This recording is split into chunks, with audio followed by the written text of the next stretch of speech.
Had a little listen to his podcast, huh? Dude, it's educational. And besides, I've been wanting to listen to this one. Welcome to Idling in the Impala, a podcast by and for lovers of supernatural and the fanfiction it inspires. I'm Kasey. I'm Sandra, and we're joined today by a creator who's truly invested in preserving fandom history.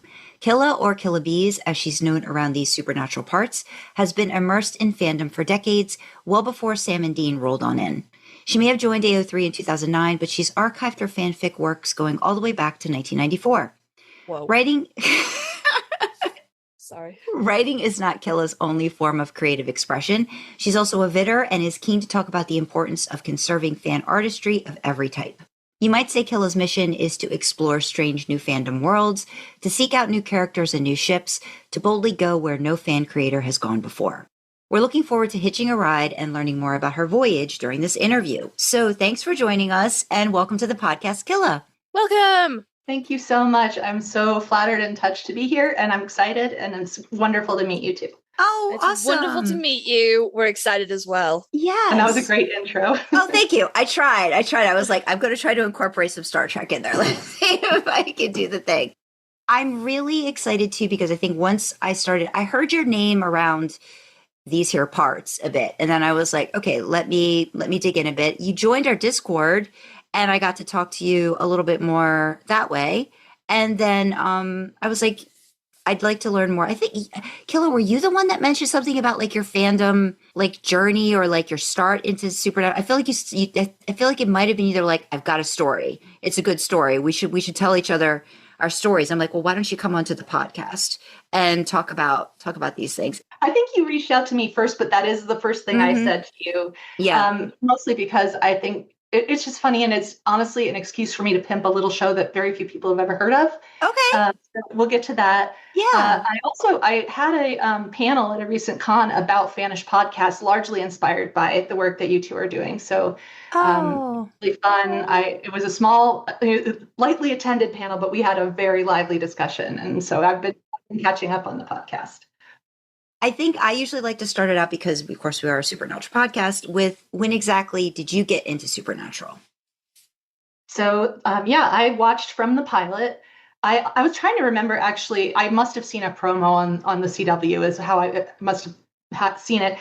I started recording it on my TiVo in 2005. Oh, wow. I don't even know if people know what a TiVo is anymore, but I was thinking about that. I remember very clearly setting my TiVo to record this show. And I watched the first 4 episodes, and then I kind of paused because I was like, you know what? I think my partner might like this show. And then life was too busy. It wasn't cooperating. And so I kind of took a pause after episode 4 and didn't catch up until a few months later. I went to a fan convention and a bunch of my friends showed up with episodes ready to pimp me. So that would have been February of 2006. So I like basically caught up at that point with all the episodes that had aired till then. And I think the most recent one that had aired might have been Nightmare, because I think the one we watched first. And I was pretty much hooked at that point. Like, I loved the first 4 episodes and I was like, yes, I'm definitely coming back to this. But then I got Psychic Sam and that was it. Okay. So Psychic Sam is what really like reeled you in then once that happened? Yes. And I was trying to remember if we watched Faith there at the convention or if I watched it when I got home. But it was actually the line when Dean says, I'm going to die and you can't stop it, or whatever it is. And Sam says, watch me. That was the moment when I was like, that's it. I'm sold for life. I'm never going back. Yeah. We didn't know what we were in for the next 14 years. Where would like that's a definite thing. He's going to stick to that. Yep. Wow. So right at the beginning with the TiVo, like at least like right from the ground floor. So that's, considering we're reaching 20 years is next month in September. That's crazy. Yeah. Did you stay with it then? You like watched the seasons as they came out? You didn't take a break, or? I took so many breaks. Oh, okay. So many breaks. But I did watch the whole show in the end. But lots of breaks, sometimes of long periods of time. But what actually made me watch the show and know that it was going to be something that I was interested in was actually because of another show. And that was what I wanted to talk about as far as origins. Yeah, sure, please. Yeah. There was a little show, a genre show called Miracles. And it aired only 13 episodes. It was from 2002 to 2003. Okay. The showrunner, the stars were Skeet Ulrich and Angus McFadden. And the third lead was Marissa Ramirez, who plays Tammy the Witch in Malleus Maleficarum. Oh, okay. And so the showrunner's name was Richard Haddam. I think that's how you pronounce it. And the very next thing he did after Miracles got canceled was Supernatural. And he wrote the episode Phantom Traveler. And I think that's his only involvement. But that's why I got to episode 4. Gotcha. So anyway, I wanted to throw that out there because you can watch it all on YouTube. I highly recommend it.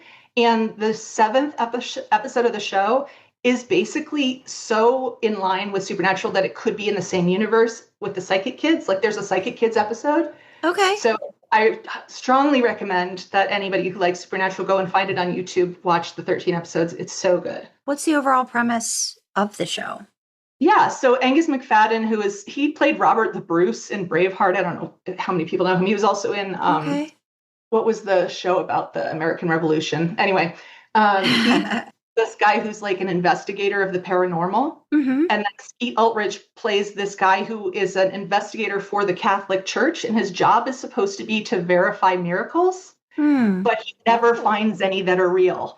And so he's like basically losing his faith because every time he investigates a miracle, it turns out to be some scientific or some fraudulent explanation. Okay. But then something happens to him that's real. Okay. And he goes to Angus McFadden's character to investigate, like, what is this? Is this real? You know, is there something really supernatural going on? That sounds interesting. That sounds so fucking interesting. Yeah. Yeah. And that's so all good. On YouTube? Yep. Heck yeah. Know what I'm doing when I finish Mindhunter. Was it on CW? Or Warner Brothers at the time, so. WB? No, I think it was on one of the main networks, like maybe CBS. Okay. I watched it on videotape because a friend of mine sent it to me. Gotcha. But I think it was on a primetime network, which is probably why it got canceled. If it had been on CW, it probably would have made it. It probably would have lasted a little bit longer. Yeah, absolutely. That sounds interesting. It's Skeet Ulrich. He's Scream dude from... First Scream? Exactly. Yes. Okay. And also, he was in Jericho. Yes, I've seen Jericho. I do remember. Like that was that just a couple seasons too. So I think I remember. I think so. I think my husband and I really like that. It sounds a little X-Files also too, like in a way, like like maybe just like the investigation portion of it. So I feel like that makes sense too because I know a lot of showrunners kind of came from X-Files that kind of started off Supernatural too. So kind of like following that same vein. Yeah, and it has demons and psychic kids and all the things that anybody who likes Supernatural would like. So I highly recommend it. I'm going to let Kasey start with their question. My question. Okay, I think I might know the answer. I think you might have given it away, Killa, but we'll see. So just, if you feel affinity one way or the other, would you consider maybe Dean is Moya Blorbo or Sam is Moya Blorbo? It's Sam. It's 100% Sam. I think I have some like vibro tendencies. Like I do still love Dean. And when I was for like the early days of the fandom, I would have said I'm definitely vibro. But yeah, it's Sam. But he's just a baby. He's just a baby. And he just, Wow. So I don't think I would have come back to the show, when I did take breaks, with different things happening in canon. He's the reason I came back. He's the reason I stayed. And so Sandra, it's getting fucking close now, mate. There's only 3 in it. Okay, there's only 3 different. See, so good. We're getting more Sam people. We're getting more Sam people. No, you're gonna have to find more Dean people. What am I gonna complain about? I don't know. If I've been here since 2005, maybe I should count as 2, at least 1.5, like 1.5. Kasey might not like that. No, everyone only gets 1 vote. I'm afraid. I'm very sorry about that. You could have, if you felt very strongly about being a vibro, you could have had a note that said you were actually a vibro, but you still would have counted in 1. Fair enough. In 1, I'm afraid. Yeah. What is it about Sam? Is it the height? Is it the hair? Is it the psychic kid? Episode in season 6? Is it the Dom voice? Is it /fiction? Hit me up. Talk to me about the moves. I'm here for it. Okay. Well, definitely the Dom voice gets a vote, gets a point for sure. I think so. I generally say that I tend to go for the characters that are the most emotionally available, but honestly, in this case, it's not the case. So like it's kind of hard to say why it was Sam. I think it's just his voice was the first thing. Like I'm so weak for a sexy voice, and so it's not just the Dom voice; it's his voice, full stop. Yeah. And so that was probably, and that's why that moment when he says "watch me," it just goosebumps. My hair stood on end. Something stirred, something occurred. Your whole body reacted. Pretty much. I didn't get that from Watch Me, but later on when he's having the argument with John, it's still in season 1. And he's still growing out his hair. He's got the flippies and he's got the world's his baby face. But this fucking voice comes from his goddamn guts when he's arguing with John. And he's like, you close the door. You told me if I left, don't come back. And I was like, oh, fuck. Kasey, I literally just pulled my rainbow fan out of my little holder and I'm fanning myself. Literally. Yeah. That's in my head because I saw a compilation. I can't remember where it was, but it was a compilation of Angry Sam, like early seasons Angry Sam, and I'm like, oh, fuck. Well, and I think they're both pretty emotionally available, honestly. Even though Sam tends to be more reserved about what he's thinking, his face and his voice always tell you what he's feeling. So I think that's why I was attracted to both of them in the beginning, is that availability is a huge thing of what attracts me to a character. And I think as Dean got more closed down, I lost that connection to him to some degree. Not all the time. Obviously, he still has his wonderful moments, but yeah. So I think that's what it is. It's Sam's circumspect about what he's thinking sometimes, strategically or out of self-protection, but he always shows you what he's feeling. Mm-hmm. And without getting too fine a point on it, he's an angel baby that's never done a single thing wrong. In his whole goddamn life. Every wrong choice he's ever made has been at the manipulation of somebody else, and I will die on this hill. And then mischaracterized after the fact by the narrative. God damn it. I genuinely got into a not insignificant argument with my bestie about season 8, because I have a lot of issues about season 8. I do have a lot of issues about it. And it's unfortunate because it's the best hair he's ever had. But I have a lot of issues about season 8. Like, hit me up, we'll talk about it. But I was like, Dean lies. He stands in that fucking church and he lies. And like, my friend was like, kind of trying to come at me about like the things that Sam had done. And I was like, nope. Sam, every decision Sam's made that has been a bad decision has been the result of manipulation on someone else's part. And she was like, well, what about this? And what about that? And she fucking backed me into such a corner. I went, look, you're taking it out of context. You can't take Supernatural out of context because it doesn't work. It's a lot of context to deal with too. Oh, she really did have me up on the ropes. And she was like, I did not realize that you were this serious when you said that Sam is an angel baby. And I was like, oh no, I definitely fucking am. We need to end this conversation. Otherwise somebody's going to get that feeling. So he is a baby and he's never done a goddamn thing wrong. But yeah, so like, did you ever find yourself dipping out of the show because of the show? Or was it more just like life happens because it keeps fucking doing that? It was usually because of the show, and I have my little, my little checkout points and why I know exactly why and what they were all about. But are they Sam related? Are they Sam related? Because we've noticed. Not always. Okay. Not always. Sometimes. Okay. The first time I noped out of the show was season 4 at the Heaven and Hell episode because I really didn't want angels in the show. I really didn't want it, and the problem, I think. One of the biggest problems I have, because there were certain aspects of the angel storyline that I ended up liking in the big picture. But season 4 had their budget cut because of the writer's strike and all that. Like that's I think the lowest budget proportionally of the whole show. So they lost the music. They lost a lot in season 4. And when they brought angels in, it was like terrible timing because now we have angels and they're fist fighting. Because we don't have money for special effects. And I was just like, this is so stupid. Like, how can I take them seriously? And so that episode where they have the fist fight in the barn, I noped out for probably over half a season. I didn't come back till... Oh, wow.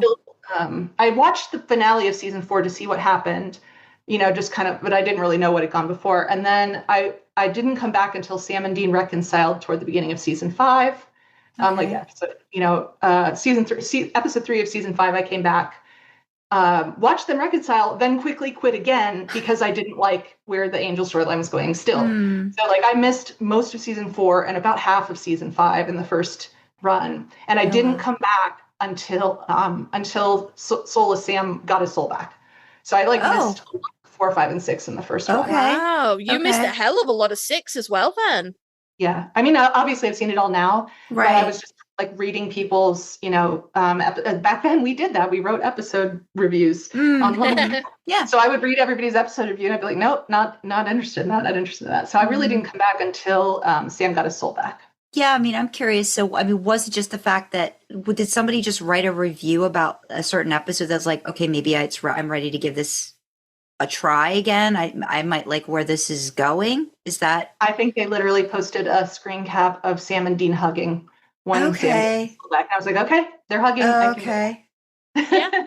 Looking back now, though, that's such a shame because I want to know how you. Like, if you'd have watched 5 as it was happening, like how incandescent with rage you would have been. Because I have a lot of problems with 5 as well. I don't even know why I still talk about this show because I'm like, that season was a problem and that season was a problem.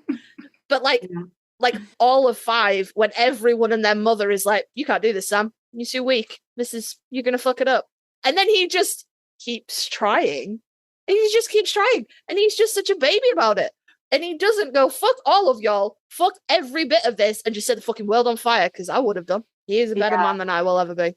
I think watching it later, there's a lot to love about season 5, but what was, I was very angry about Ellen and Joe. I was extremely angry. So that was a big black mark, number 1. And then I was really pissed off that they made the Trickster into an angel. That's actually where I quit for the longest period of all of my gaffiations from the show. Do you know the term gaffiate?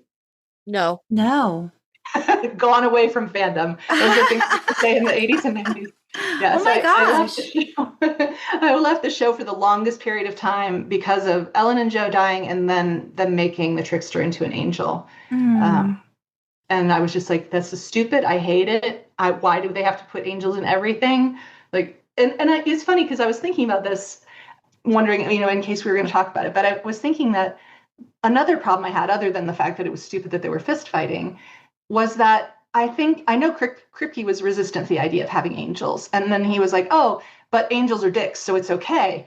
And I just feel like that was so one note that, yes, I think you could have done it where you have angels that are dicks, but you could have all different motivations for angels that are putting them at odds with each other. And then as the show went on past then, like how we made the angels a problem is by making Cass stupid or gullible, like making him do stupid stuff that he should know doesn't make any sense. And because they're like, well, they have an angel who's on their side, but now we have to undercut him by making him do stupid stuff. So, it's funny. I don't know if you've seen the show Lucifer, but it's a cute, sweet little show. But I love how they handle the angels in that because every angel has their own personality, their own motivation, their own priorities. And it's not like deep as far as a narrative, but I feel like they could have done so much more in Supernatural. Like Anna was the best. Anna was my favorite angel by far because we finally got an angel who had a different goal, a different motivation. I can see that. We did an episode on angels. We did an episode on demons. But yeah, I think the demons' motivations are different and they're fleshed out a little bit more. But then they also have like this this soldier. I guess the angels have like a soldier mentality, but you could say a lot of the demons do as well. And everybody ended up in heaven, and if they didn't, then it was a big deal to get them there. Whatever your thoughts about the finale are, John Winchester never ended up in heaven. That just didn't fucking happen. That was. Well, I think they forgot their own canon that a soul from hell can't go to heaven. Whoops, forgot about that one. Whoops. Continuity. I don't even know her. Yeah. Well, it's interesting. I think part of it is the show just went on so long. Like Miracles has angels and demons, but we don't ever find out about hell or heaven because, and I don't think that they would have, but they just didn't last long enough to get to that. Right. And that left a lot more mystery to the viewer, I think. Yeah. But I like having been through the writer's strike, like that was such a tense and, nail-bitey time. To me, it definitely seemed very clear that like, this is unfortunate that the season we get to angels is where we've lost all our budget. Yeah. I think that was something Lucifer did really well, especially in the, like if you compare the Lucifer from Supernatural to the Lucifer from Lucifer, I mean, I love Tom Ellis and I love that show, but he was very like, I'm not a bad person. I punish evil, but that's it. I don't care. Like, he seemed to operate within a very sort of strict code that made sense. It wasn't this arbitrary, sins are like, you can think sins or whatever. It's like, you killed a guy, you're a bad person, here's my devil face. I appreciated that. Mm-hmm. I love his superpower too. And that's back to what I was talking about, like how they made each of the angels in Lucifer so unique, is they all had like one ability that's their special thing. And you would like, Lucifer's could be, if under a less creative idea, it could be like, I can see the evil in somebody's soul, or I can, weigh their soul like a feather, like we saw in Supernatural. But no, his secret ability was tell me your heart's desire. Yeah. Which I thought was so brilliant, because you don't think of that as being connected to evil and sin and all that, but it just made so much interesting exploration. I think Supernatural suffered from a lot of the budget issues too. Like everything just seemed to come down to a fist fight, or like certain people wore suits, other people looked like they were coming out of a J. Crew catalog, and then they got Leviathan. So it's like when they did try. So it's like sometimes the not seeing, like the way the angels would just disappear and how they would shoot those. Like I found those like just I just liked that aspect, or like a demon just like disappears. You don't see the demon disappear. Like they just do a cut. And like to me, it's like I'd rather have to use my imagination if you don't have the budget for it than resort to angel blades and, fist fights and hanging from wires when you do have a budget and just smushing your bodies together. And thinking that that's going to turn out well. So yeah, it was, I think one of the reasons why we get so frustrated by the show, but then still come back to it, is because of the characters. So when they kind of fall a little short with the character, I find it so interesting that the Trickster Gabriel thing was like a moment for you that like, cause we just talked about Mystery Spot, and like, how like, back then, did they have any idea of what they were going to do with the Trickster? I seem to think no, they didn't know what was happening anyway, like with the writer's strike that kind of like jumbled everything up. But then how like this sort of like happy accident of you take a character and you morph them into something else. But yeah, that was like a completely like, nope, not liking that at all. Well, at that point in the story, there was absolutely nothing about the angels that I liked. And so for them to have taken a character that I thought was one of the most interesting adversaries they'd up till then, and be like, no, actually, he's an angel. You're like, man. I was not happy. No, I could see that. Totally see that. Yeah. So, Mystery Spot, thoughts on the episode? Did you love it? Did you hate it? I love it. It's probably in my top 3 episodes of the whole show. I'm telling you, Sandra, it's fucking me. No, it's not. We did a whole breakdown of this afterwards, so we know it's not just you. I'm sure it's not just you, but no, it was the last episode that aired before the writer's strike. So we had many, many months to like obsess about it. And I think that's part of it is there was so much great fic that was written in that gap after that episode aired. And it was, we had many discussions and panels at cons and everything. So it definitely is a key part of my Supernatural experience. So how much of a break was there between Mystery Spot to when it picked back up again before they got to the finale? I would say it had to be like 6 or 8 months. It was a while. Wow. I can probably look it up, but okay. It was a while. Wow. Okay. Wow. Us COVID babies whinging. And season 3 peeps were in the gosh darn trenches. Yeah. Good Lord. Yeah. So even with the whole like the Trickster and everything, you're still like, no, I love it. It's a good episode. I wish he didn't get made into Gabriel, and that definitely took away from it somewhat. But I think I've reconciled it eventually. No, that's fair. I think that's probably more to do with Richard Speight than anything else, because he's. Well, and I think the way that they were setting up Sam turning dark side to save Dean was very powerful, and then unfortunately we didn't get the rest of that story the way it was intended. Mm-hmm. So that's part of it, is like, I still think about the story as it could have been. Yeah. And that last scene with the Trickster and Sam, the dialogue is so good. I would just, one of my favorite scenes of any episode, I think. Mm-hmm. Because I do think, as much as I agree with you, Kasey, that Sam is a perfect little angel who's never done anything wrong, part of the reason I love him is he has great capacity to do great wrong. And he fights it way. And I think that episode brought into stark reality, that especially that scene where the trickster's like, this is what the road you're going down, buddy. You know, you're Travis Bickle in a skirt.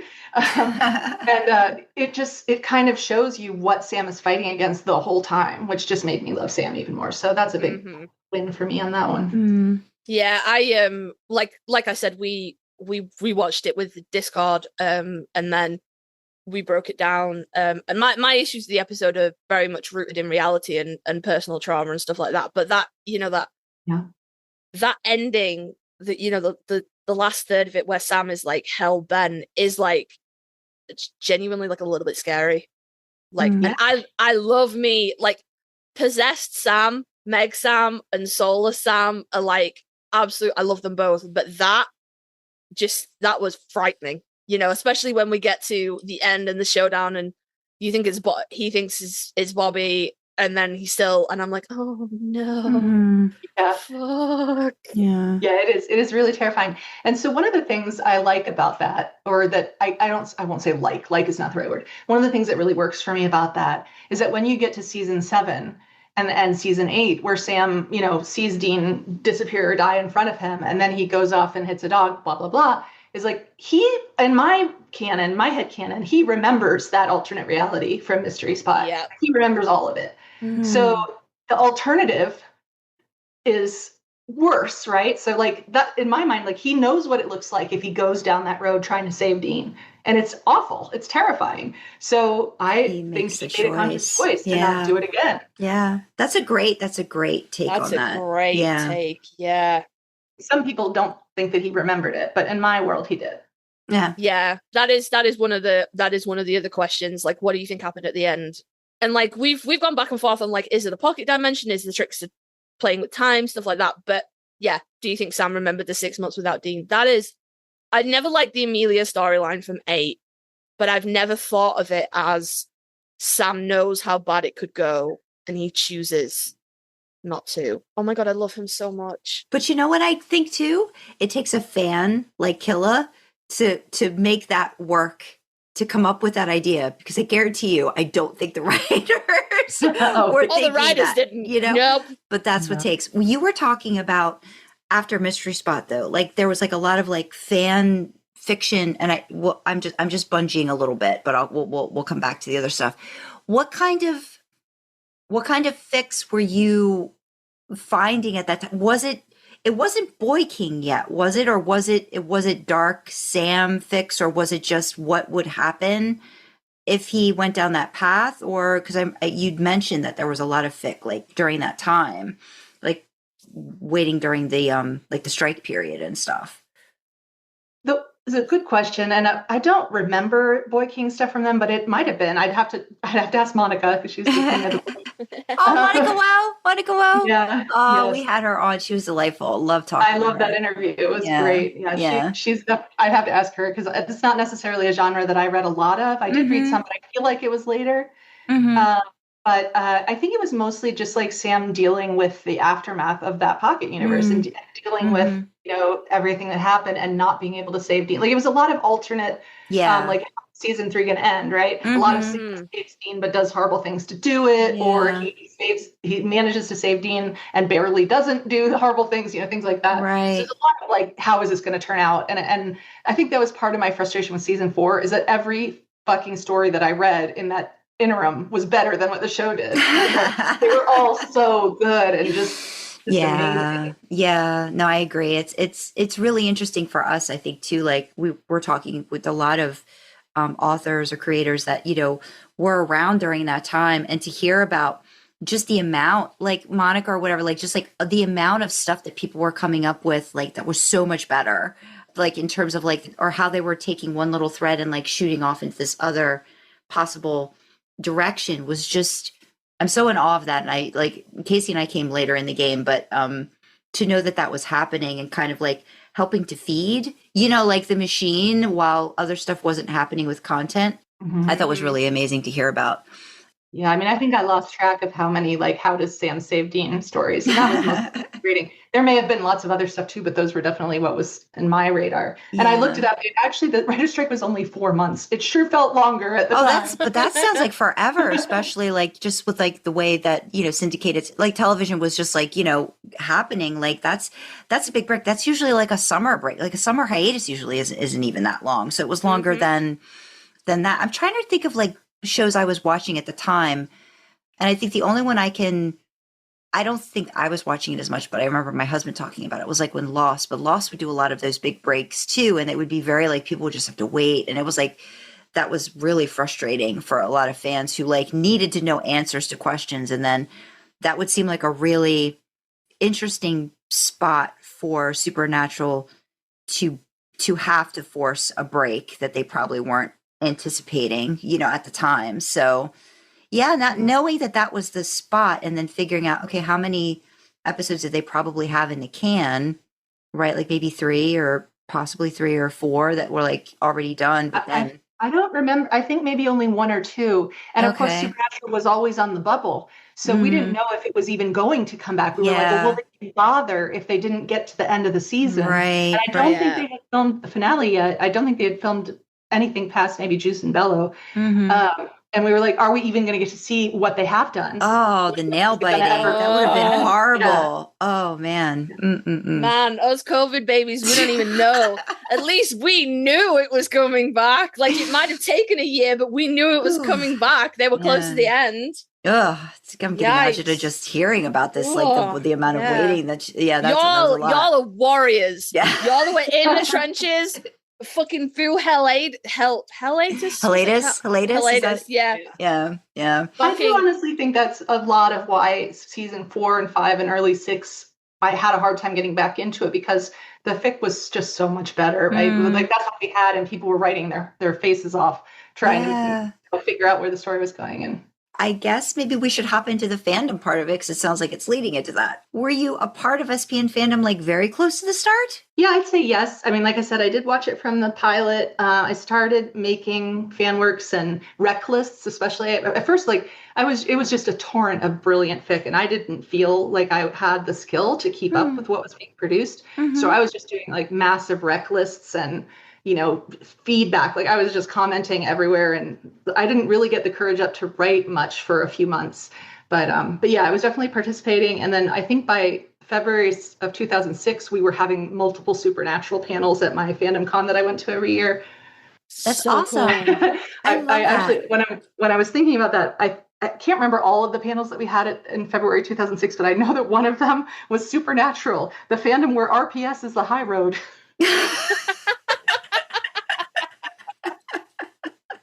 Oh my God, that's great. Oh my God, that's awesome.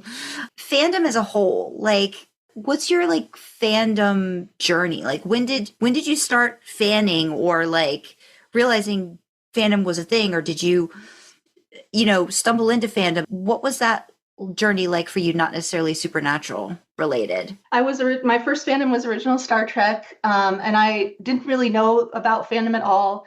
But I was writing like basically what we call drawer fic, right? I was writing my own little stories in my notebook around probably like 1989. Okay.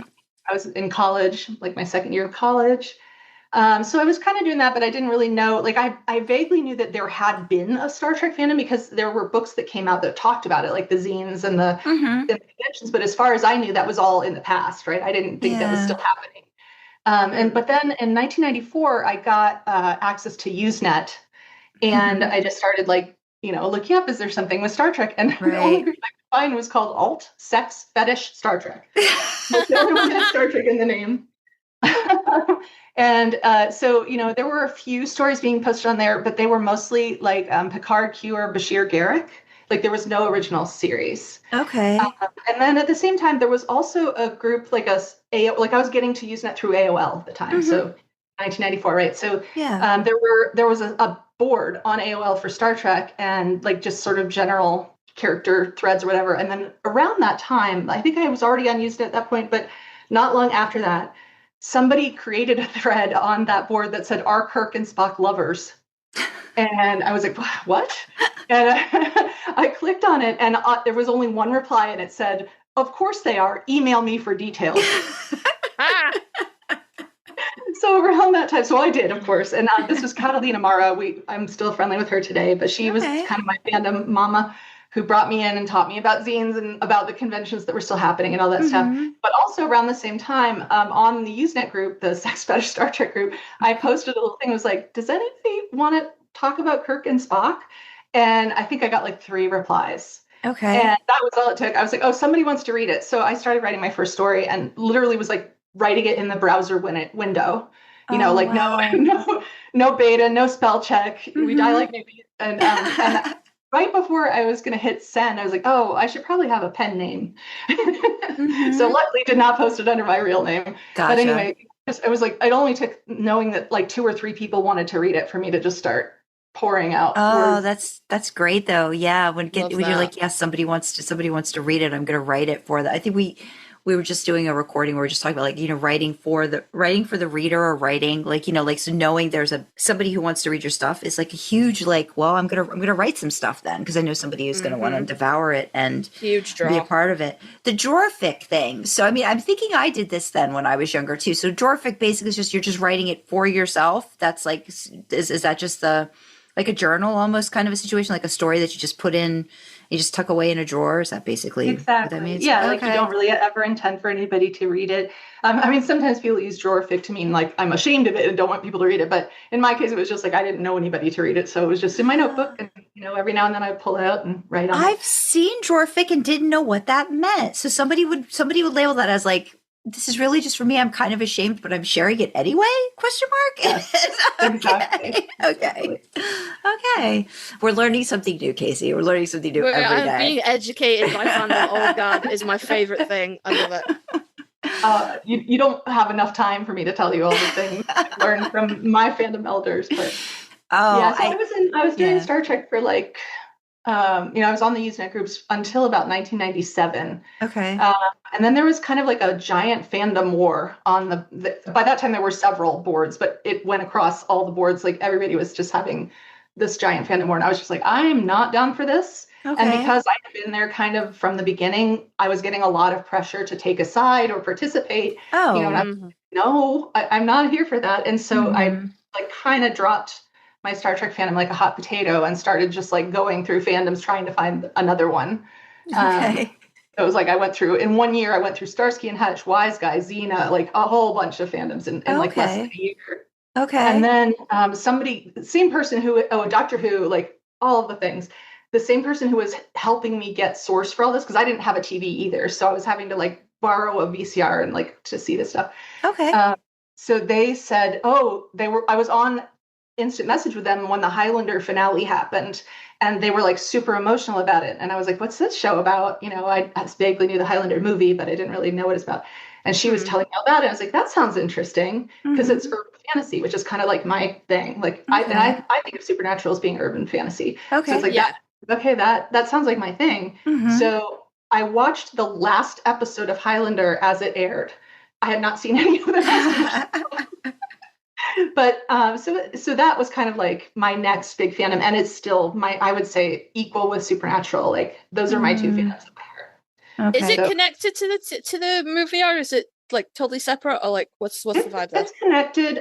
It's basically about a different Highlander who is related to the guy in the movie, but it's a lot different in tone. It's a very 90s show. It's a super 90s show, but it grew to be quite good by the end. The first couple seasons are like, wow, this is so 1992. Like I was talking about that showrunner who came on and who like had this very like sort of cohesive idea of what the show should be with this moral arguments and everything. Then it becomes really strong and the characters get really strong. And it's also a fandom where, like, unlike Supernatural, where they kind of tied up everything with the bow at the end, in Highlander, most of the characters are still alive at the end. And even the few that aren't, you have like hundreds of years of flashbacks you can explore. So that's, I think, why the fandom has endured, is like it left it where all of the toys are still on the table. You talked a little bit about like fan cons and stuff. So like, were you into that pretty much what you found like in like the 90s? When did that stuff start? Like, was that always,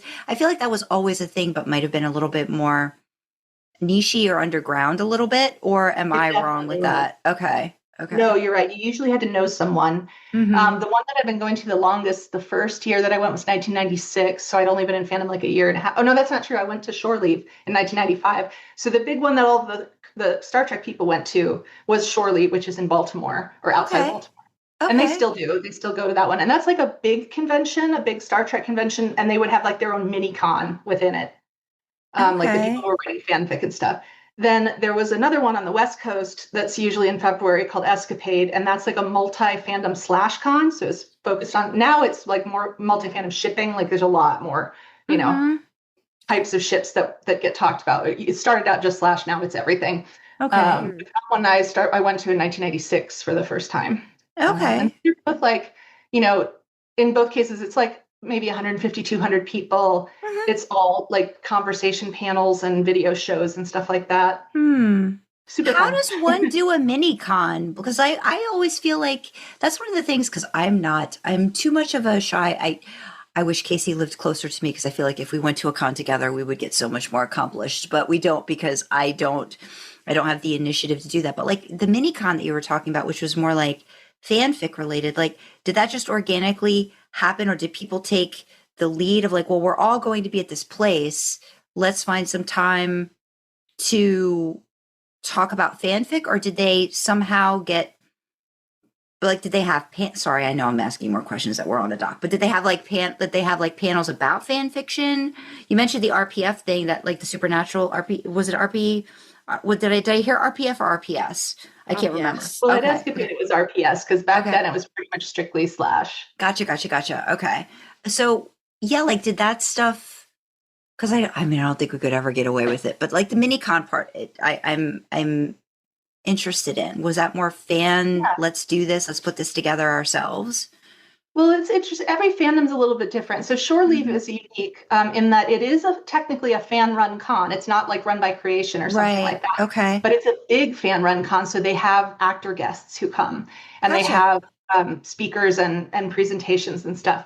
So what would typically happen at that con is like, I don't know how many people were usually there, like maybe 2,000-3,000, maybe more. And so there would be a big dealer's room, like a huge dealer's room. And one of the things that you could find in the dealer's room is zines, but also like everything else you would expect in a Comic-Con type dealer's room. Yeah. And then you would have like, they had they had William Shatner there one year. They had like Claudia Christian there one year, like all the different, sort of sci-fi actors would be guests. What would happen with the mini-con is like basically all of us who were reading these Kirksbox zines would go, okay, everybody's going to Shore Leave. And a lot of people were on the East Coast already, so it was easy to get to. Right. And then essentially we would just rent out one of the meeting rooms for a big party on Saturday night. And we would also have the rest of the weekend would be essentially room parties and going, hanging out in the lobby and just doing our thing. Yeah. We didn't have any panels. We did have we had like a party that had entertainment. Usually there was skits and music and stuff like that. And we would cater it. But for the rest of it, we were just kind of hanging out. Oh, that sounds so cool. That sounds so cool. That sounds so cool. Have you heard about our Impala? What are we calling it? IdlingCon? What are we calling it, Kasey? What's our IdlingCon. thought? Yeah. IdlingCon, Yeah. I think. We're gonna pay Jared. Tell me. We're gonna pay Jared and Jensen a tremendous amount of money just to read some of our fanfic.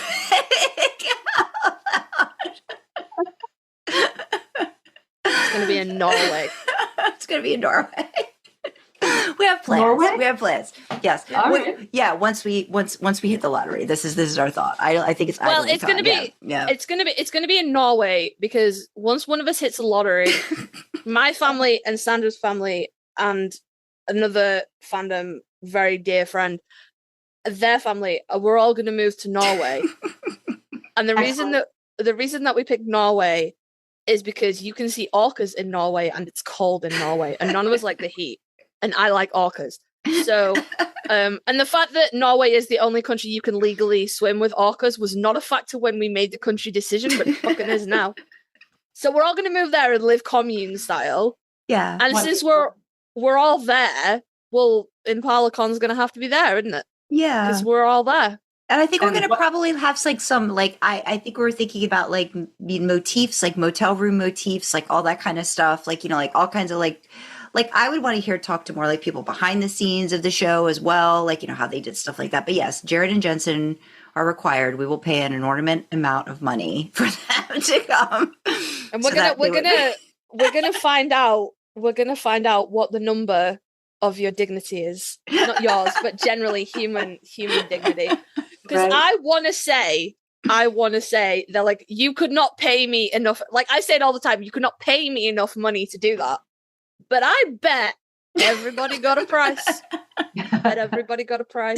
Someone Yeah. offered And you. what happens in Norway stays in Norway. There so. we go. What And I happens in the just back think- seat stays in the Stays in the back seat. Yeah. And I'm like, this sounds super fucking creepy. They can bring the family, bring the kids, have a skiing holiday in Norway. Like, all I need you for is 2 days, just like a creation con. But for those 2 days, you have to deal with a lot of rabid fan people. Which we're not that bad. I think we'd be okay. I think we'd have a little bit of, but like the kind of stuff you'd want them to, talk about or be a part of, like conversationally. I feel like it would be a lovely idea. It probably would never happen, but those are the dreams. Those are the dreams of idling/Apolicon, whatever we're calling it anymore. I think we've got to workshop this a little bit more. But no, I found that's really interesting with the mini con. I really like that. I like that. Yeah, because I don't know, and I think maybe we've heard this from a couple different people too, that fandom has gotten a little bit more fractured, so it's harder to, I don't know, maybe like find a similar group of people with similar thoughts and mindsets, or just the ability to just talk to each other without it coming. You mentioned fandom war, and I mean, we were told recently that, I can't even remember which one it was, Kasey, might have been Cookie Mom.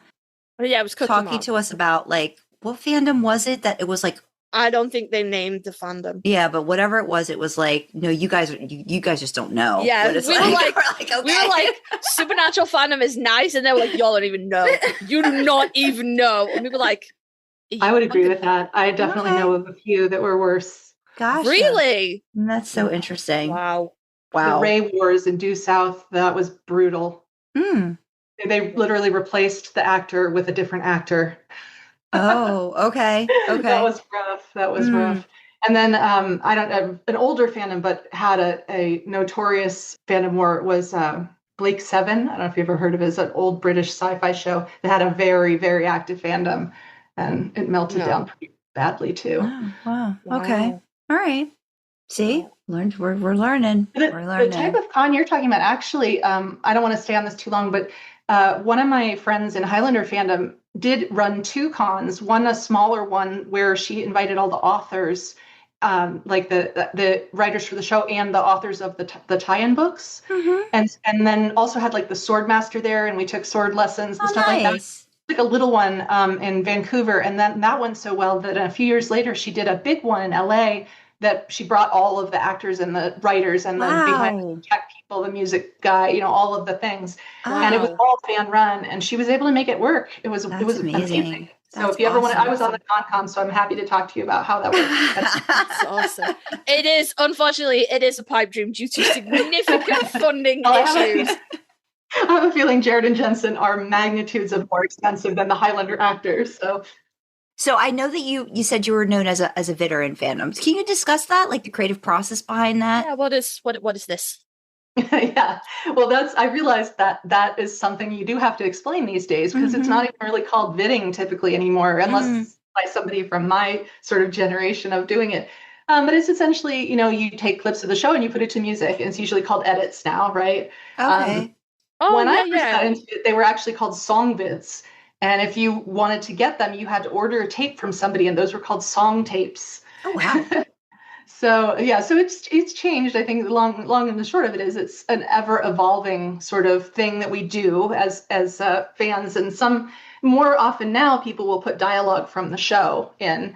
That was fairly uncommon when I got into it. It was kind of considered a faux pas, not really stylistically part of this art form, but everything grows and changes and evolves. So the reason I mentioned that is mostly I mentioned how when I first got into Supernatural, I was very intimidated by the quality of the writing. And so I wasn't really writing a lot, like maybe a little snippet here and there, mostly with a lot of encouragement. But in 2006, I think it was, I'm trying to think, it was toward the end of the year in 2006, I heard the song SOS by Rihanna. And Yep. just kind of at the point where I was embracing the fact that, yes, I am actually in this Wincest fandom. Like I was mostly over it. And then I heard that song with the Tainted Love refrain, and I just started cracking up in the car. I was just like, this is so perfect. This would be so fun. And so I went home. I got one of my friends on Instant Messages were like, am I crazy or is this work? And she's like, it totally works. You should do it. I made it right then and there. And it just so happened that weekend, I think this was like on a Thursday, that weekend, a whole bunch of Supernatural fans were at a con together. I think it was probably Dragon Con, because it was one I never went to. Okay. And so I posted it on Friday night, and it was like, hundreds and hundreds of views in the first hour type of thing. And so it wasn't that it was like anything genius, but it just came out when all of these fans were together and were like super hyped up about the fandom. And, they were like, oh my God, have you seen this? So it was sort of like overnight, somebody knew who I was, right? Oh, nice. It was just this vid. And so anyway, that's kind of why I mentioned it. I was definitely much slower to get into writing the fic. And I never really felt like I was like a known quote unquote writer in Supernatural fandom, unlike I had been in some other fandoms where they were smaller and, not great fic coming out. So anyway, yeah. You're aware that there's a non-zero chance that Jared and Jensen have seen that then? There's definitely a non-zero chance, yes. How do you reconcile that? I live in fear. Well, it's funny you should mention that. So the same year, it was just a couple months before this came out, and it wasn't like viral or anything like that. It was only within the fandom, right? It was just like suddenly getting friended on LiveJournal. That was the extent of it. But it made me feel like I was participating in the fandom. But just a few months before that, I had been on a trip in Europe, and I was gone. I was away for several months, and this was before smartphones, right? So I didn't even have a computer or smartphone or anything to stay in touch with what was going on. Well, YouTube was in its infancy in the summer of 2006. Just kind of becoming a thing, right? That people were posting stuff to YouTube. So back in 2004, we used to call it fan pair, my fan buddy, right? That we did everything together. We had made a Kirk Spock vid to the Nine Inch Nails song Closer. And that went viral in the summer of 2006 when I was completely offline for months. And I came back and got my email and found out that this vid had gotten millions of views. Oh, wow. And it's like a constructed reality vid where it's straight up porn. Like it's basically it's porn. And I mean, softcore porn, but still. Yeah. And, so this had happened just a few months before. So I was like, whatever, nothing can be as bad as that, and that, it's funny because I've tried since then to put my own copy of Closer because I remastered it in its higher quality. I tried to put it up on YouTube, and every time I put it up, it gets removed for music. But the original one is still up there, and that person is still making money off of it as they have been since 2006. Oh, wow. Oh, fuck that. That's bullshit. Oh, gosh. And then, and that vid also got featured in the movie about Nimoy that his son made. So Nimoy's son commented on this vid, as has George. Oh, wow. Wow. You know what? In the face of that, no, I still live in fear. No, I still live in fear. I can simultaneously be the person that is like, we're going to hire Jared and Jensen to come to Norway and read fanfic. And also be like, if Jared and Jensen ever found out about this podcast, and I could confirm that they'd found out about this podcast, I would have to bankrupt myself, fly to a convention, get like gold tickets, get a meet and greet, stand up and be like, I am one of the co-hosts of Idling the Impala. It has been brought to my attention that you are aware of my podcast, so I have to formally apologize for questioning your ability as a parent and or saying your band has no soul. My bad. And I'm going to have to bankrupt my family in order to do that. I live in fear. Now you've spoken it into reality, so it actually happened. I've spoken it into reality a few times. You keep doing it, Kasey. You keep doing it. You keep doing it, though. You're pushing it. What was creating a video process like back then? Because we have difficulty now with Clipchamp, and I hate Clipchamp. Fuck that fucking program. So what were you using, like, to put these Windows videos together? Movie Maker. Was it Windows Movie Maker? No, I used Final Cut Pro from when it was in beta. So in 1999, the original version was ported from a German program. It came out in 1999. I made my first vid in 2000. So I tried to make a vid on 2 VCRs, but I didn't know how. I didn't have anyone to show me, and I didn't realize I didn't have the right kind of VCR to be able to do it. So I didn't start until computers, but I did start though before ripping of discs or digital files or torrent or any of that. So the way I got my footage is I had a digital camera that I bought, and I would set it on my desk next to a VCR. I would play the tape that I had, made of the show, usually with the WB and CW logos all over it, and Thursday on, whatever. And then there was a setting on the camera that was called pass-through, and it would basically let you digitize the footage into Final Cut Pro. Yeah. That's so neat. So fucking cool. That's like when you have to make it work, man, you're going to figure out ways to make it work to get it to happen. Was there like a heyday for, making videos? Because you mentioned that a lot of the vids got wiped out like around 2007. So like when was the heyday, and then what happened that they just got wiped out? Well, I wouldn't say there was one heyday. There's been many heydays, and there's still one now, right? Like everything's an evolution. Yeah. The aesthetics change, the ways of distribution change, and all that. But the tradition of vidding that I learned kind of started in the 90s and came to its heyday when, like just what I was saying, in 2000, when all of a sudden computer vidding was starting to be accessible to people. And it was kind of a group of us. And it just so happened that the way that you experienced vids before that is, like I said, you would mail away for a tape, or you would watch them at conventions. And Escapade, which is the /con that I was talking about, had one of the best vid shows of any con. It was known everywhere in fandom. Like if you had a new vid, you wanted to send it to Escapade to premiere. So cool. Yeah. Because they actually cared about the quality. Like they rented a video, a screen and a projector. They had surround sound. Like before that, and in other cons, it was like a bunch of people sitting around a TV. Right. That was the show. But at Escapade, they actually made it like a theater experience. They asked people not to talk through the vids. They asked people to get up and dance, So it was like the vids were the focus. That's and amazing. So there was this group of us who were going to that convention, and a couple of others. There was one in Chicago called ZebraCon that also had a really great vid show. So anyway, there was a group of us that were kind of like going to these cons specifically for the vid show. And then we all kind of basically got the ability to make vids on computer around the same time. Gotcha. And so we were coming from the tradition of VCR vidders and like kind of taking it to the next level. So we had grown up watching, grown up in fandom watching these very skilled VCR to VCR vids. Yeah. And we're like, okay, that's what we're going to do. We're just going to make it crisper. Right. So at first it was very similar style, but then as we learned our tools, they would, effects and all those things, coloring and all that would come into it.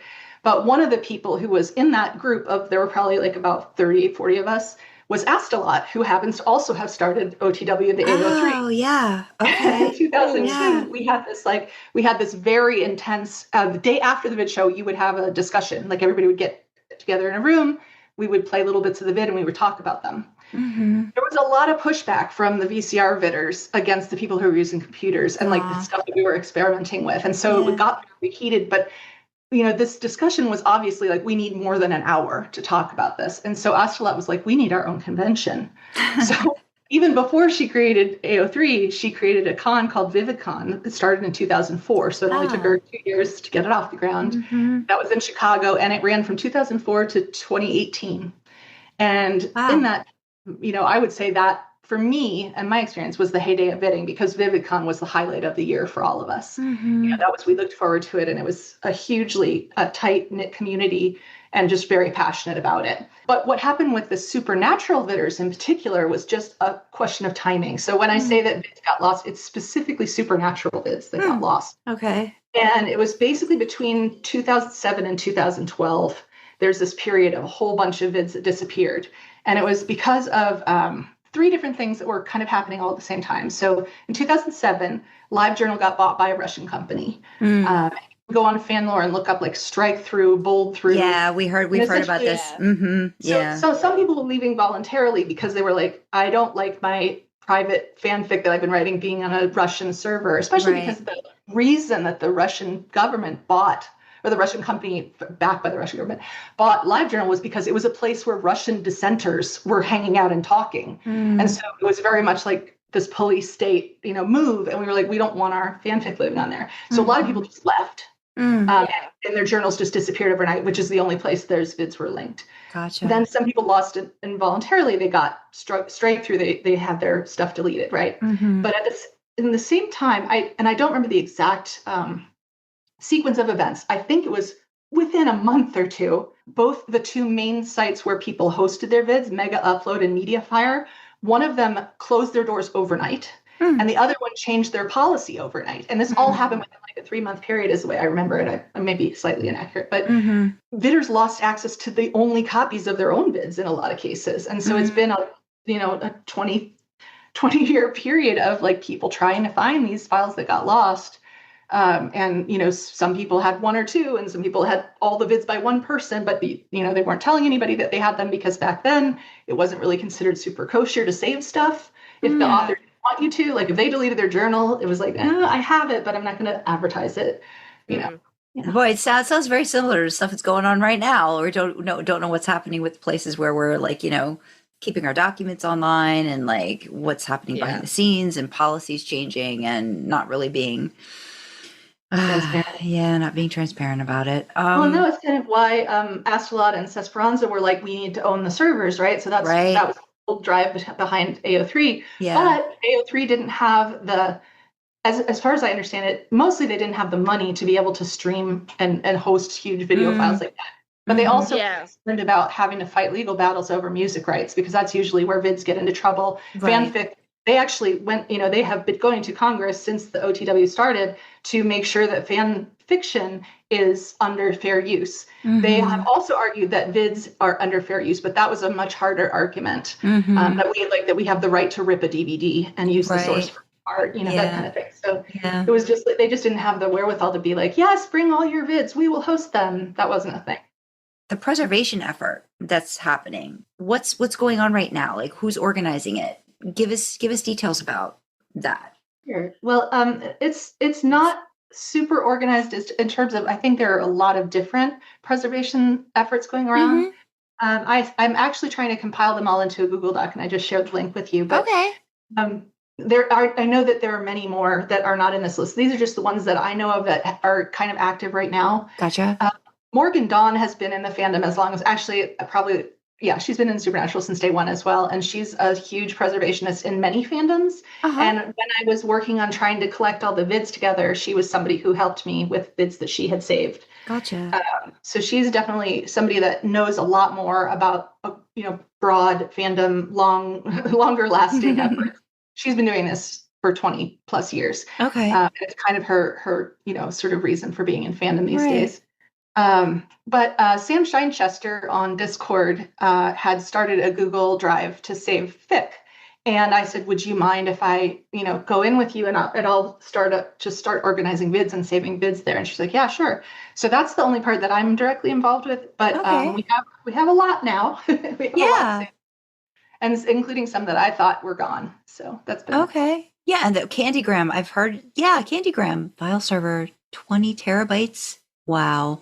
That's pretty impressive. That's amazing. That's great that everybody's just finding ways to connect, though, to have a space for everything. And then the other part that's in that same document that had to do with me was I had, like I said, I used to have this massive Rex page, and eventually I went over to Pinboard, but I kept that Rex page for many years. And at one point, I knew that those live journal stories were going to go away, because that was 90% of what was linked on there. So I sucked down that page and all the linked files, and I had that sitting on a hard drive forever. And you could open them like in a browser, but they weren't organized or labeled. So it'd just be like HTML1, and I would have to know the live journal user's number to be able to find a specific story. But somebody, and I wish I remembered who, this happened 10 years ago, somebody actually converted all of them to EPUB. And so those are also on that same drive that Sam Winchester created. That's awesome. That sounds like a Kasey project that Kasey would be like, yes, I've done things like this. I need to organize and do these things. It might have been a multi. I might have been the one who converted them. I'm not sure. But anyway, so I was grateful. A lot of history, a lot of stuff going on. For you, switching it back into fanfic in your writing. So did you write any original stuff before fanfic, or was it fanfic right from the start? Because I know you talked about Star Trek and different things like that, but did you ever do any other writing before that you could have said was original? I did some in high school and college, like for classes. I took classes on fiction writing. I always kind of thought that I wanted to be a novelist. Thank God fandom has disabused me of the notion that this is something that I should ever do, because I don't think I'm a terrible writer, but I love writing, but nothing I ever write is the kind of stuff that gets popular. Like I just do not have that. Some people just write stuff that like people eat it up and it's hugely popular, and I've never been that person. So I'm grateful that now writing can just be fun for me. Don't have to worry about it. But my original, I mentioned the term fan pair, which was a thing that I was taught back in the 90s. It's basically your person that you go to all the cons with. You know, usually your beta. Like maybe you and Kasey would be considered fan pair.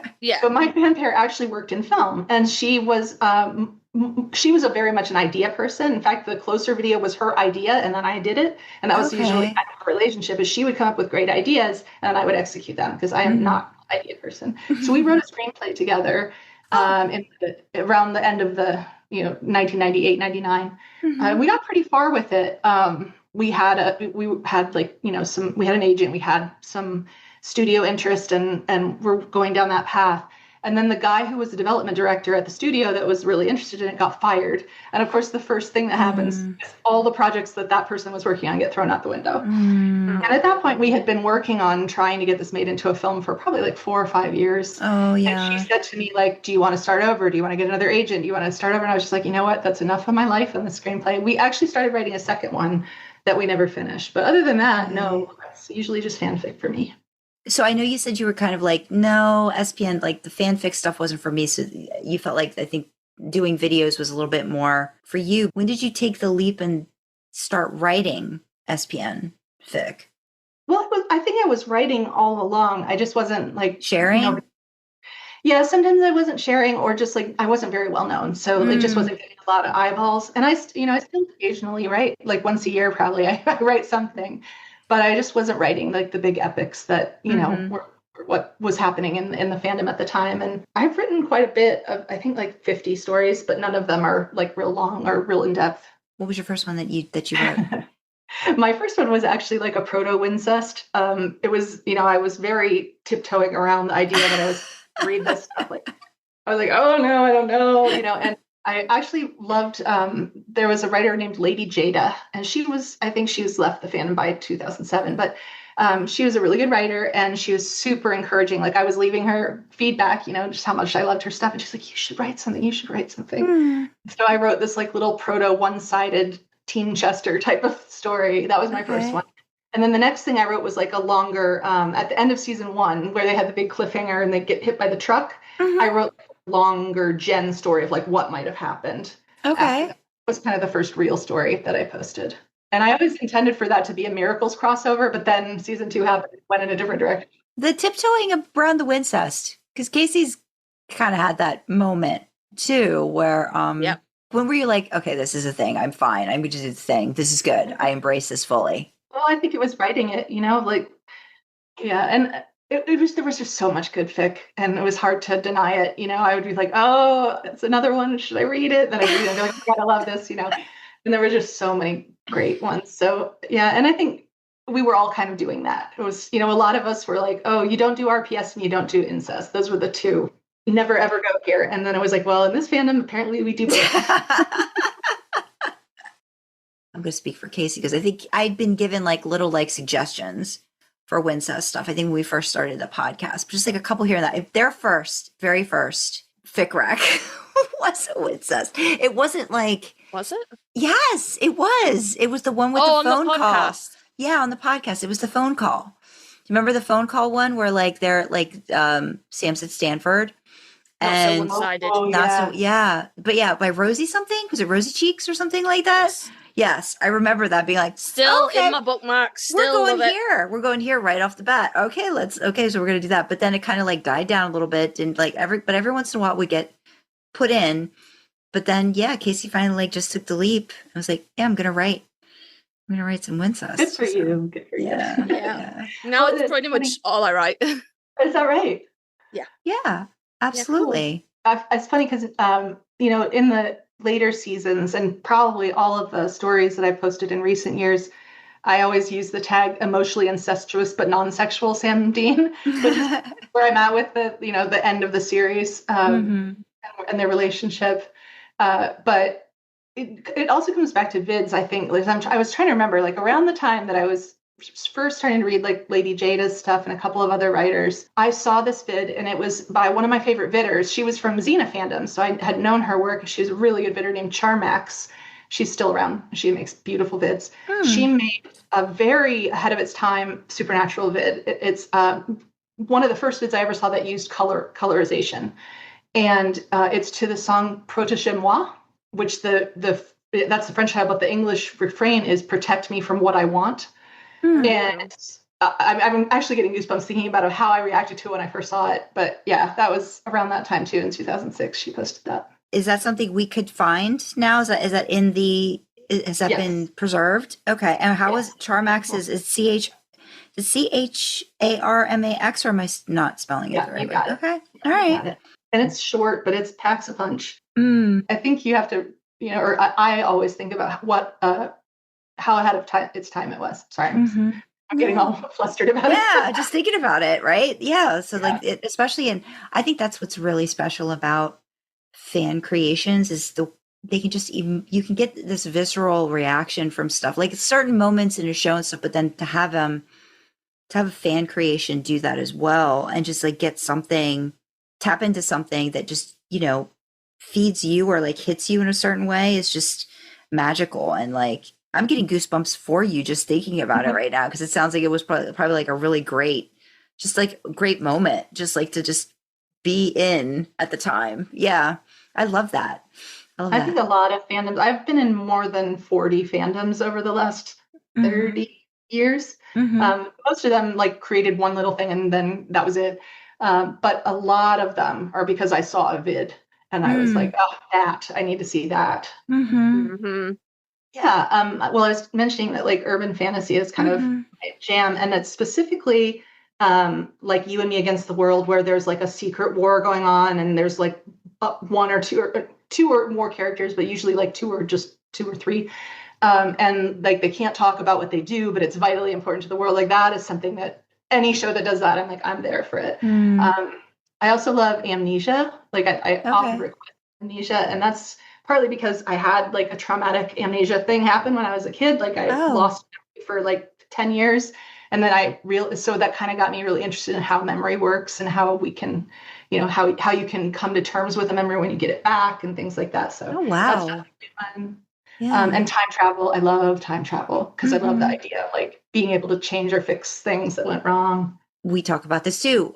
How we use like, fix to process things, or, just help in general, like, and getting that, finding that fic to help with that. Yeah.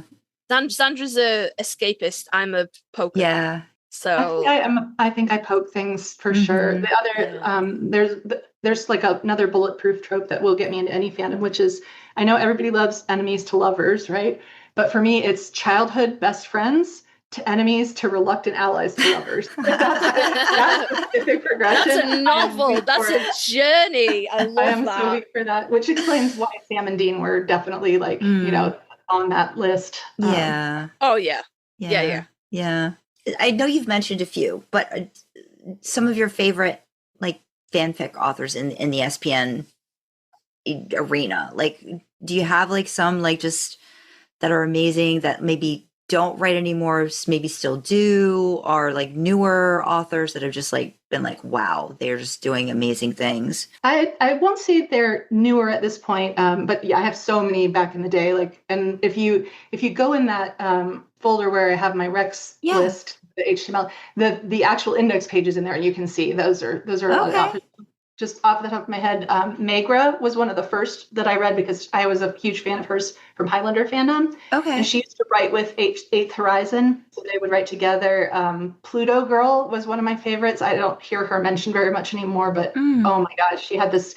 Kasey, you absolutely, if you have not read Pluto Girl, you need to, because that was like name sounds familiar. Peak Samfic, peak like dark, juicy, chewy Samfic. Yes. One of my best friends in fandom is Destina, and she wrote both J2 and Sam Dean. That was really good. And even she wrote like John fic that was good. Nutkin Winterweathered, who had several different names over time. Candlebeck, I've heard that name. Yeah. Yeah. Candlebeck, I think, has lasted, like, even though that was long ago, I think that people now mostly still know about her. Mhm. Another one that I don't think I hear about very much is Big Pink. Wrote like really plotty, very creative stuff that I loved.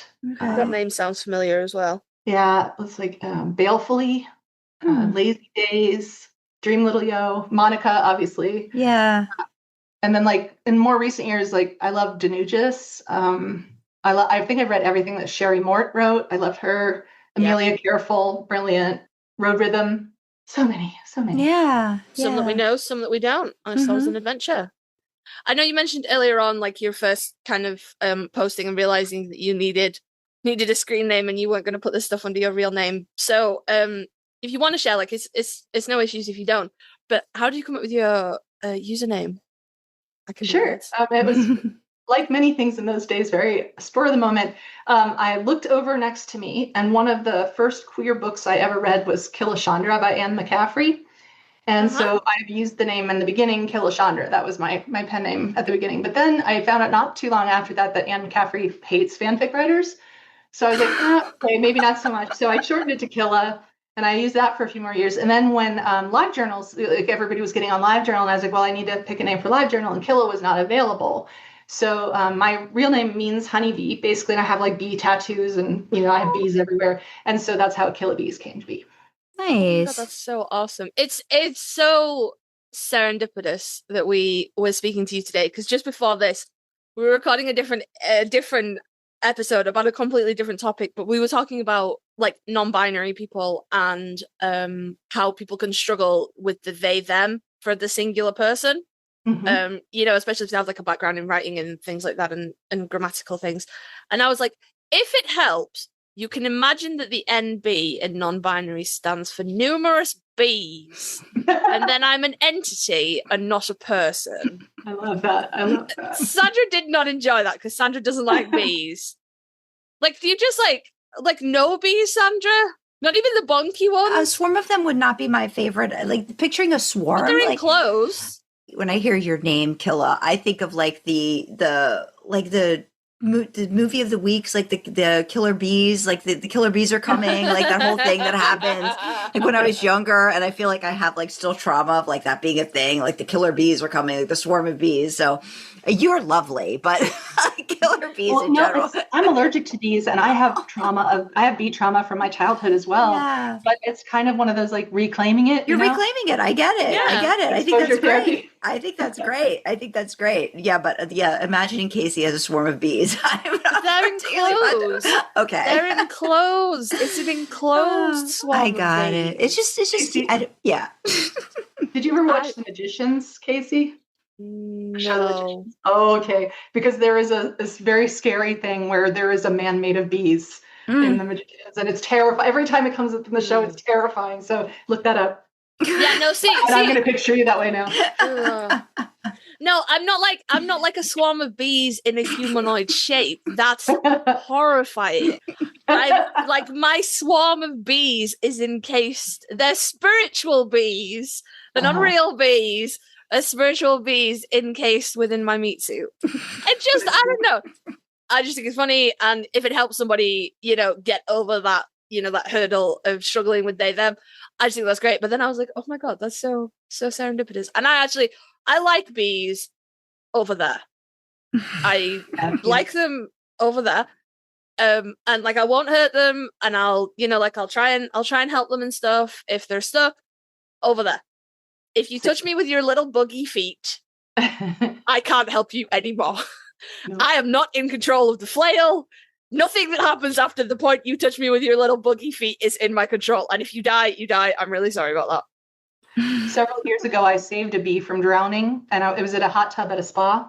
And I saved the bee from drowning, put it on the edge of the spa, but I wear very thick glasses, and of course did not have my glasses on. Oh, no. So it was probably 40 minutes later, I go to get out of the hot tub, and by that time the bee has managed to trundle its way around the edge of the hot tub and is standing at the steps, and I stepped right on it. Not only did they kill the bee, but I am deathly allergic to them, so I was in pain and torture for like 3 weeks afterwards.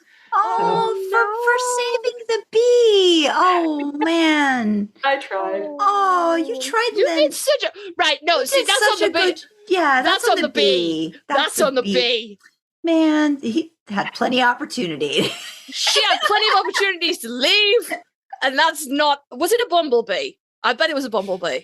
I think it was a yellow jacket, actually. Oh God. I don't even think it was a nice bee. Oh, Oh, that's no. well, that's even more of a That's great even thing worse. for you. That You could have just do been like, that. drown, bitch. And you didn't. My friend and her husband, who my friend is, and I've said this to Sandra before, in another life, she's a bog witch. She's absolutely, she would live in a little cottage in the swamp with like leaves and shit. She is a fucking feral bog witch, and I love her so much. And she befriends, they have like a garden snail. I hope he's still alive. She hasn't mentioned him to me. But they have a garden snail as a pet, and his name is Christian Snail, because that's funny. And she like, they don't live forever. well, she hasn't mentioned anything to me. And I feel like she would let me know if Christian shuffled off his mortal snail coil. She goes, I'll check in with her. And her husband indulges all of her whims. So, like, they have 4 cats. They didn't get any of them by normal means. These cats just kept appearing, and they were like, well, we've already got cats. This will be fine. They found a bumblebee that had damage to its wings, and it couldn't fly anymore. And they brought this fucking bee into their house, and they set it up in a little tub, and they fed it and stuff like that. And they called her Hubie, and they just provided palliative care for this small bee that could no longer fly. And she did tell me when Hubie passed away, and that was very sad. That was very sad. I feel like I have to tell Danujas this story. Like you do. Yeah, serendipitous with bees. With bees. But transitioning swiftly from bees to an entirely different kind of animal. I can't remember if we asked Monica this question, so it could be a surprise, it could not be a surprise. But adults don't ask other adults this question, so I am on a one mortal mission to change that. So, Killa, what is your favorite dinosaur? So I'm going to tell you, I did cheat because I have listened to your show, and I was actually worried that you were going to change your question. I'm gonna have to be like, what is your favorite lamella branch or something now? Exactly. Well, you did help me teach me something though, because I was suspicious of this. I was like, well, I know what my answer is, but I wonder if they're actually a dinosaur. And I looked it up, and no, they're not. But it was the first answer that came to mind was plesiosaurs, and that's because of the Loch Ness monster. Because my whole childhood and most of my adulthood, I believed that the Loch Ness monster is a plesiosaur swimming around, and I always wanted to read the supernatural story where that is the case. But if I had to pick a real dinosaur, it's Ankylosaurus. Yes! I fucking love a little dude who's kind of cute, like a big armor-plated armadillo, and has a built-in weapon on the end of his tail. Yes. And I used to live near this like state park where every spring we would have just hordes of baby armadillos, which are about the cutest ever on Earth. And I just would watch them and imagine them like fucking up tyrannosaurs. So, yes, that is definitely up there in my top 5 dinosaurs because they're so badass. They're so badass and so cute at the same time.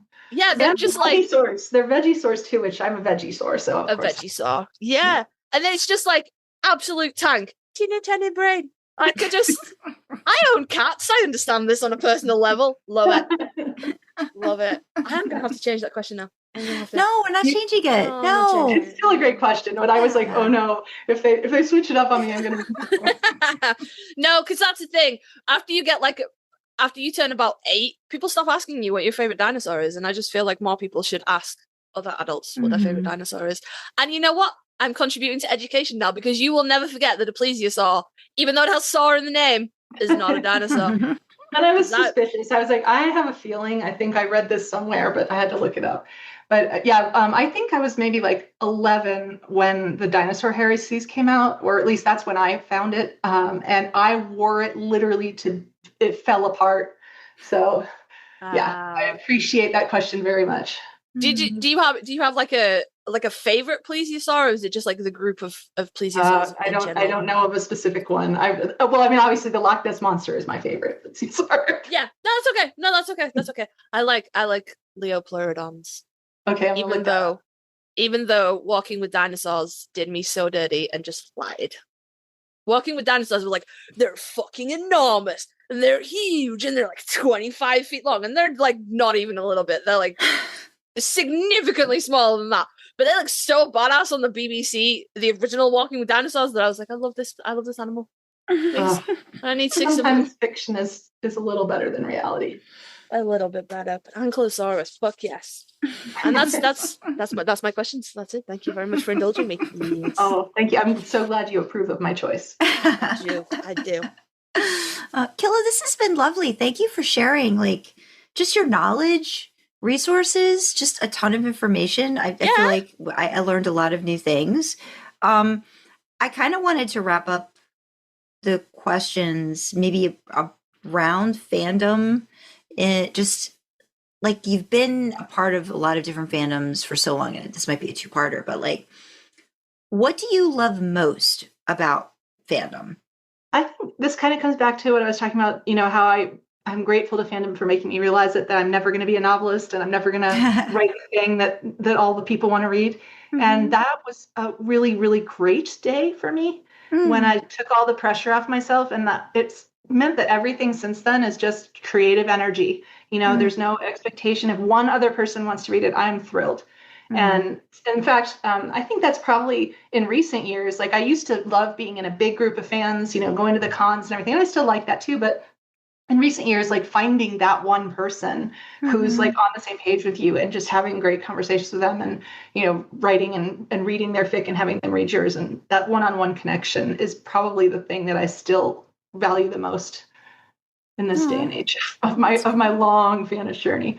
Like, what would you want to convey to creators though too, like about the importance of like preserving, like say their works, or because we've talked to a couple, I kind of think of Ronnie thinking about this question, because I know that like you were talking about before, it was kind of like frowned upon, like to sort of save someone's work or whatever without like, their knowledge or their, because it's not yours, but you're needing to find a way to hold on to it just in case, because I know I'm always like reminding people, download the damn fix that you like on AO3, because you never know when like it's going to be down for the count or something, or somebody who's deciding, well, I know I'm not in fandom anymore. And even though there's an option to orphan the work, I might just take it. So is there like, take it off, for no one else to enjoy?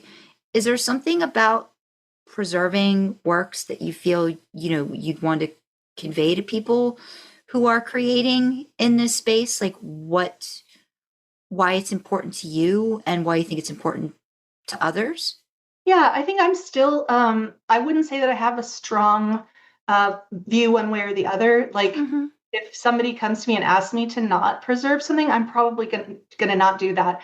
I do think though, what I would say is I think it's important to preserve our fanish history more than the works themselves. I mean, obviously I want to save every work that any fans ever created, but if they have and they don't want that, I'm not going to go against their wishes, which is part of the reason that I want to sort of make it public that these things are happening. Right. While I'm trying to get them together and let people know that these are happening. But I do think the more valuable or the more important thing for me is to like know who was there and what they were doing and the role they played, which is why I love your interviews. Like I am so flattered and touched that you asked me, but that's what I would say is like, I really value fan lore so much and the people who contributed to it. And, I think that's kind of like where I would say, if you don't want your works preserved, at least let your name be preserved, or at least, preserve your part in the history.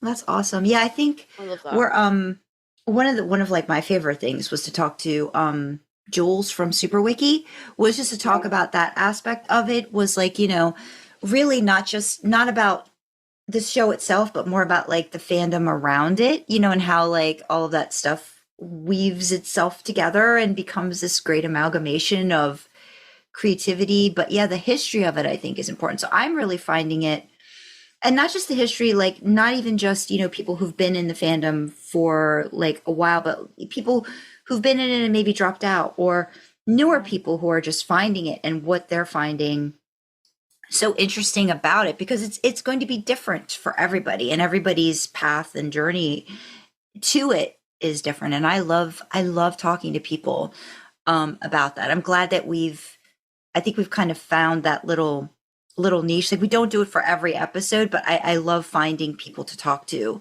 about fandom, and I want to do that more. Like so I'm trying to like get a thing. But yeah, this has been great. I mean, we always have an open door policy. If somebody wants to come back to talk about a specific topic, let us know. And I mean, I'd love to. Can we use you as sort of like the conduit for connecting people if they are like if they're not sure about where to go to start, or like for preserving stuff? Would you be like that Google Doc is actually opened for anybody to edit, and I asked on several of the Discords I'm on for people to add stuff to it. Okay. That's exactly what I was hoping, is that people would sort of share what they're working on. And I also, like, just kind of tailing on that, I would urge newer fans to think about contributing to things like fan lore and the wiki. And, that's, I feel like fan lore has been around so long that newer fans probably are like, oh, that's just a thing that's there. It's a resource, but they don't realize that it needs to be a living document, of your episode. Yeah, you all are very, very productive and amazing with your podcast. I can't believe how many you've done, and you always keep the energy up. It's really cool. Oh, thank you. Thank you. We really do appreciate that. Thank you. I mean, feel free. We're gonna say ciao ciao. We're gonna do our outro on the other side. Feel free to exit out, or if you need me to bump you out, I will. I won't report you to Zoom. But we really appreciate you taking the time just to spend with us and just talk about all the things. And yes, if there's something else you'd like to like shout out, do the rooftops and stuff like that, let us know. We'd love to have you back on to discuss pretty much anything. I think would be literally anything would be great. So please feel free. Thank you so much. It was my absolute pleasure, and I really appreciate all you're doing. It's so great for the fandom. Oh, thank you. Have a great rest of the day. You too. Bye-bye. Take care. Bye-bye. I really like these. I'm a sucker for these. I love this kind of stuff. This is like, you love your fandom history. Yes. Yeah. I do. I love it. I love it. I love it. What were your thoughts like overall? That was awesome. Killa is absolutely delightful to speak to, and you know me, I'm always going to vibe with the Sam stan. I loved that take though on season 8. Again, the writers would have never come up with that. Honestly, that's kind of like that one. I want that to be the fanon now. That's like the fanon now. I got to think about my worldview a little bit about that because, like, you're gonna hate this. You're gonna hate this. On the back of that, I'm now. Like I've got to sit and think about it. I've got to let that sit with me for a little while. But on the back of that now, I kind of more mad at Dean. I totally get that you'd be more mad at him. But I'm trying to temper that with the fact that maybe he didn't know how dark Sam went. Well, because one of our things was we don't think he ever told Dean, right? Yeah. Like he never told Dean that he lived those 6 months. So without that knowledge, but the boys tend to sometimes forget, about like why things might happen the way that they needed to happen or why people react. Continuity, we don't know. But it's one of those things too that I think, it could be a matter of just not having the information to be able to be more empathetic or understanding of it. It is 100% an irrational anger. It is. And I know that because that's unfair. If we take it as canon, and I do, that Sam never told Dean about those 6 months. He never told Dean about any of it. He didn't tell Dean about the dark side part of it, I think. He knew that Sam had even know. He knew that Sam had repeated the Tuesdays, but I don't know whether Sam ever told Dean about the 6 months afterwards. No, that's the thing. I just don't think that happened. Yeah. So then on the back of that, you can understand Dean being like, whoa, what the fuck? What the fuck though? Yeah. But I get it. I would like to temper that. Dean is not a sweet little baby. Dean is not a sweet little baby who's never done anything wrong. I love my Dean, but I know these things. But I would like tempering that. I don't feel like after he left Sam in the cage because Sam told him to, and he went, yep, okay, and left him what he thought in the cage. He went to Lisa, he tried to have a normal life. And I don't think you get to turn around 2 fucking years after that, Winchester, and be like, oh my God, you left me for a normal life. No, I don't think you get to do that. No, I get that. But I also feel like, and I don't know if I have to rewatch the first episode of season 6 or whatever, but I felt like even though there was a point where I think Dean was still trying to do some things to find information, but then also balancing it with. I do think he said that he'd looked. Mm-hmm. He was looking. He was trying to figure it out. Mm-hmm. Yeah. Yeah. So I get it. But like my point is, Sam could have been looking. You know, he wasn't, right? But he could have been. Mm-hmm. But Dean, Killa's like, no, because he knew what could happen if they started. Yeah, that's so fucking interesting. That's great. I love that. See, this is why I love talking to, and I love talking to fandom old guard as well. Mm-hmm. Who've been there since the beginning, and you know, like we're around for these ideas when they were coming up, and you know, like it is a preservation of history, which I do think is so fucking important. And I mean, like in 100 years, 200 years, 500 years. Is fandom gonna be the equivalent of the classics? Mm-hmm. Probably not. Mm-hmm. Will it be studied? Without a doubt. Yeah. Without a doubt. So I think, you know, and it's so much more varied. But I think we're at an interesting point now too. Like I know we are here, where history's being rewritten, where history's being erased. So I think it really is, you have to proactively think about preserving and finding avenues and ways to do that across the board for lots of different things. But I think preserving fandom history is its own special, because it's a safe, comforting space. It's supposed to be welcoming and open and all of this, like this just bounty of. It's such a cornerstone. Yeah. A society that I don't think a lot of people realized until the pandemic, when everyone was inside and nobody had anything to fucking do but be online. You know, because there's always people that are like me, terminally online. But there were people that like went out and hiked and did outside stuff, right? But then they couldn't do that, so they had to come inside. And then it's like, well, shit, what do? Oh, I got to go find something to do on the internet. And I don't think it was realized how big, like how important fandom is as a part of culture. Yeah. You know, until that. Mm-hmm. So I think, it needs to be preserved, and it needs to be archived in a way that's accessible, because 500 years from now, is, you know, Wincest fandom gonna be the new fucking Shakespeare plays or whatever? No, probably not. It's not.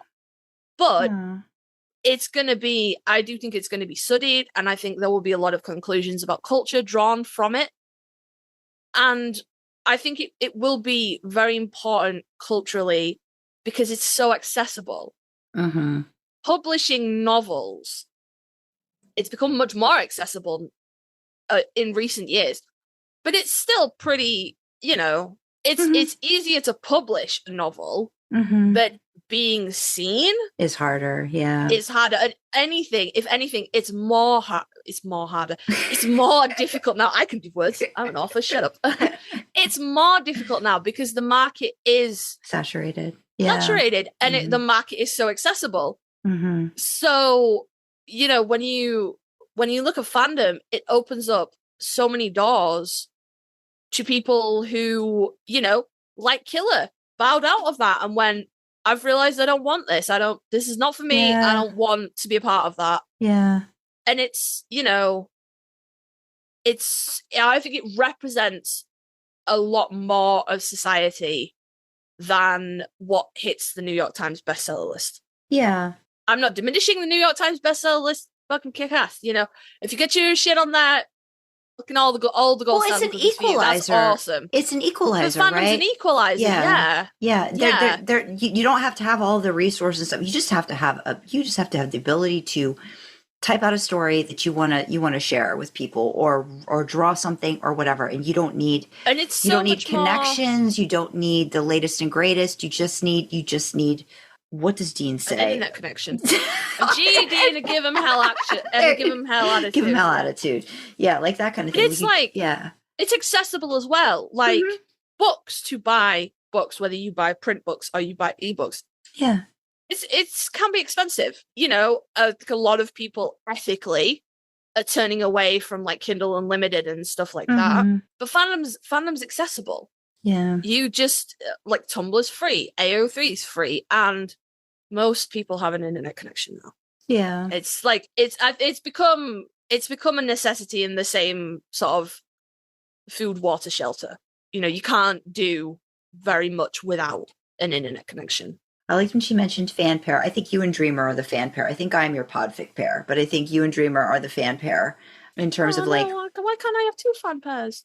I know you and I know Dreamer, and you and Dreamer are the fan pair, but I feel like I'm your like podfic pair, not podfic pair, but podcast pair. I'm your podcast pair.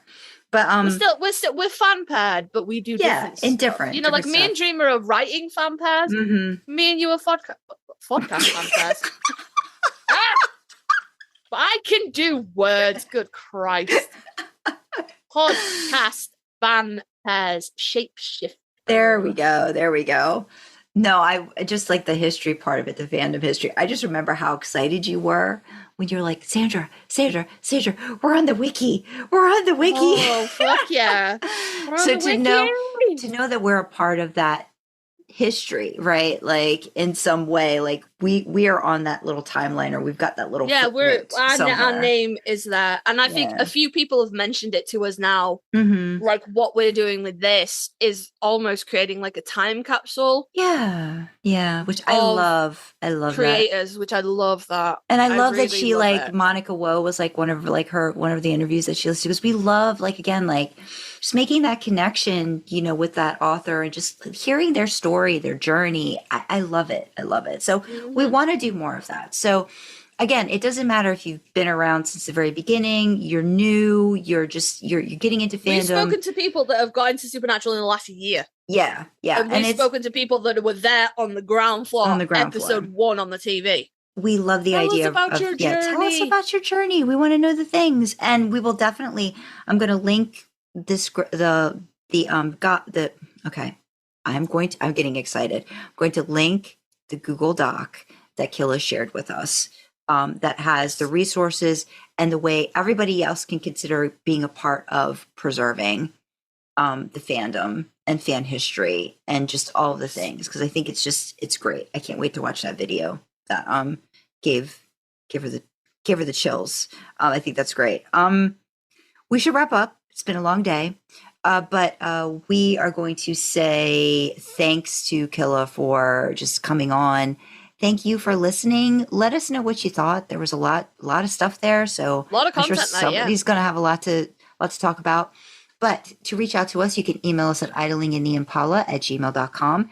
You can comment on Spotify in the Q&A section. You can leave a YouTube comment. Join our Discord and chat with fellow idlers and us in real time.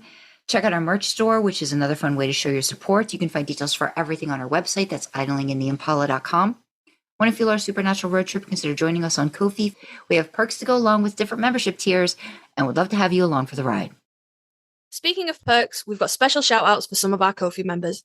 From our Shotgun Picks the Music tier, we've got Runaway Dreamer, Crowley's Mistress, Sam and Dean 76, Elia, Charlie, and Just Whispering Fantasies. Thank you for picking the tunes in the car. Support like yours keeps our podcast going. Thank you. Don't forget, you can always support us for free by liking, commenting, subscribing on YouTube, and following, rating, sharing on audio platforms. Engagement like that really helps us with the algorithms. All hail their benevolence. As always, we have the causes we support in the description. So for me, you have LGBTQ plus talking charities. From Sandra, you have mental health charities. And of course, the main causes that we are highlighting, championing, spotlighting are World Central Kitchen and Doctors Without Borders. If you want to know more about these causes, why we're supporting them, what they mean to us, check out idlingintheimpala.com. There's a page there called Causes Cause with all the details.